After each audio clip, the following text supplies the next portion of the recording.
Masih terkait berita seputaran Kabupaten Maluku Tenggara, Tribunnews, kondisi gedung CAT di Maluku Tenggara tak terurus dipenuhi rumput liar.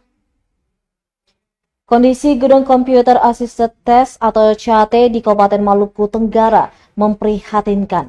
Gedung CAT yang berlokasi di lingkungan kantor Bupati baru di Jalan Langgur Debut dan baru diresmikan Mei 2023 itu tampak tidak terawat.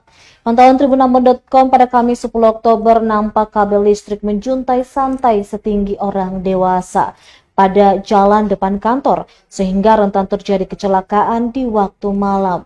Sementara di bagian depan gedung ditumbuhi rumput liar dan pada lantai dipenuhi daun kering dengan noda kecoklatan, menandakan tidak pernah dibersihkan. Download Tribun X sekarang, menghadirkan lokal menjadi Indonesia.